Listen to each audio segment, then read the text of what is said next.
大家好，我是夏妈，早上好，6点30准时爬起来做早餐了。刚刚洗了一点红薯跟那个鸡蛋，然后还有那个糯玉米，给自己蒸了一点燕麦牛奶，放到蒸锅给它先蒸着。时间没有看，这边要给他们做一个广式小吃田伯琛，就是半斤的糯米，我加了一勺面粉，大概20克左右吧，就中和一下糯米的那个糯性。水的话呢是250毫升，给它们搅拌均匀。常温水、冷水都可以，不用热水烫面，你只要给它揉成那个软一点的糯米团子就可以了。这样它在锅里面是很容易撑开的，就像这样子，它不会像面团那样粘手，虽然软，但是它是那种软乎乎的。你直接给它揪出一块放到锅里面，用铲子撑开，表面撑上一点食用油，我下面没有放的哈，所以开了个小火给它煎到定型，翻面了以后再喷上一点食用油。翻几次面，你可以看到它鼓泡啊，两面焦香，基本上就可以了。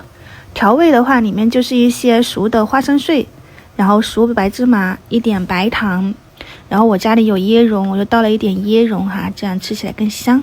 我原本想来在那个锅里面卷的哈，但下面煎的脆，然后又很烫手，我就给它拿出来了，等它稍微的降一下温再去卷。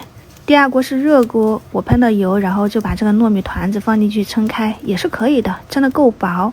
这边就刚好卷起来了，外面脆脆的。第二张也就差不多了哈，就第二张你那个就是撒掉的时候把火关掉，你就可以像这样子给它卷起来，就不会煎得那么脆。软的话呢就很好卷了，像这样子。